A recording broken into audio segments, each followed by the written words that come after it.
Good morning students. आज हम लोग आगे देखते हैं भारत में संसदीय व्यवस्था अपनाने के कारण या factors for the adoption of parliamentary system in India. यह क्या है? संविधान सभा के सदस्यों के सामने लोकतांत्रिक व्यवस्था के अंतर्गत ब्रिटेन की संसदीय, अमेरिका की अध्यक्षात्मक या राष्ट्रपति और स्विट्जरलैंड की कार्यपालिका पद्धति में से किसी एक का चयन करना था। उन्होंने ऐतिहासिक अनुभव को ध्यान में रखकर भारत में संसदीय सरकार की स्थापना करना ठीक समझा। संसदीय सरकार में दो तरह की कार्यपालिकाएं होती है, एक वास्तविक, दूसरी नाम मात्र की। इसलिए भारत गणराज्य का अध्यक्ष राष्ट्रपति संवैधानिक अथवा नाम मात्र का अध्यक्ष है। उसका पद ब्रिटेन की महारानी की तरह ही है, जबकि कार्यपालिका शक्तियों का प्रयोग प्रधानमंत्री के नेतृत्व में मंत्रिपरिषद करती है। संविधान निर्माताओं द्वारा भारत के लिए संसदीय व्यवस्था या कार्यपालिका को अपनाए जाने के अनेक कारण थे। उनका हम संक्षिप्त में विवरण करेंगे। एक नंबर है ऐतिहासिक अनुभव, हिस्टोरिकल एक्सपीरियंस। यह क्या है?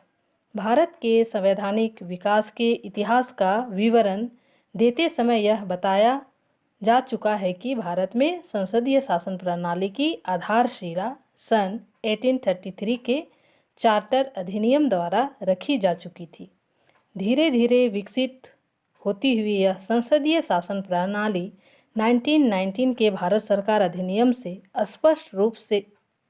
स्पष्ट रूप लेने लगी थी, क्योंकि इस संवैधानिक कानून ने प्रांतों में जो दोहरा शासन लागू किया था, उसमें हस्तांतरित विषयों का शासन संसदीय प्रणाली पर ही था। 1935 के भारत सरकार अधिनियम ने प्रांतीय स्वायत्तता के माध्यम से संसदीय प्रणाली को और अधिक प्रभावशाली बना दिया था। दूसरे विश्व युद्ध के बाद सितंबर 1946 से केंद्र में भी संसदीय शासन प्रणाली व्यवहार में आ गई थी। इस ऐतिहासिक अनुभव की पृष्ठभूमि में भारत द्वारा संसदीय कार्यपालिका को अपनाना स्वाभाविक था। तो बच्चों, यह था ऐतिहासिक अनुभव या हिस्टोरिकल एक्सपीरियंस। दूसरा नंबर में आता है उत्तरदायी सरकार, रिस्पॉन्सिबल गवर्नमेंट। यह क्या है? संविधान सभा में आज़ादी की लड़ाई में भाग लेने वाले वे प्रमुख नेतागण थे जो वर्षों से देश में उत्तरदायी शासन की मांग कर रहे थे। अतः उनके द्वारा संसदीय शासन प्रणाली इसलिए अपनाई गई क्योंकि इसमें कार्यपालिका या मंत्रिपरिषद सामूहिक रूप से जनता द्वारा चुने गए सदन की ओर जिम्मेदार होते हैं। ये मंत्रीगण विधानपालिका या जनता द्वारा निर्वाचित सदन के सदस्यों के साथ आम मतदाता की ओर जवाबदेह रहते हैं। दूसरे शब्दों में, संसदीय कार्यपालिका के द्वारा ही उनका उत्तरदायी सरकार का सपना साकार हो सकता था। तीसरा नंबर है शक्तिशाली प्रभावी सरकार, पावरफुल एंड इफेक्टिव गवर्नमेंट। यह क्या है? संसदीय व्यवस्था में विधानपालिका के निचले या जनता द्वारा चुने गए सदन में जिस राजनीतिक दल का बहुमत होता है, वह सरकार या कार्यपालिका का गठन करता है।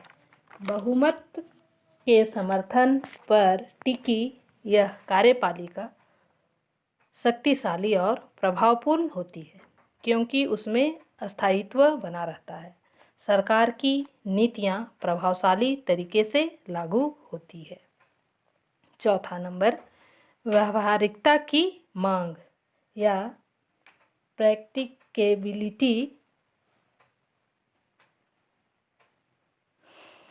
संसदीय कार्यपालिका को अपनाने के पीछे व्यावहारिकता का भी योगदान रहा है। संविधान बनाने वाले इस सच्चाई को अच्छी तरह जानते थे कि भारत जैसे अशिक्षित देश में अध्यक्षात्मक या राष्ट्रपति शासन प्रणाली को अपनाना कठिन है। उसमें कार्यपालिका जनता की अशिक्षा और अज्ञानता का लाभ उठाकर निरंकुश बन सकती थी। कार्यपालिका और विधानपालिका के बीच गतिरोध उत्पन्न हो सकता था। बजट आदि पारित होना कठिन हो सकता था। फिर उसी प्रणाली या कार्यपालिका का भारतीयों को कोई अनुभव भी नहीं था। इन सभी कारणों से संविधान निर्माताओं ने भारत के लिए संसदीय कार्यपालिका प्रणाली अपनाई। तो बच्चों, यह था आपका भारत में संसदीय व्यवस्था अपनाने के कारण, किन किन कारणों से अपनाया गया था। आज मैं आप लोगों को इतना ही बतलाकर क्लास समाप्त करती हूँ। Thank you.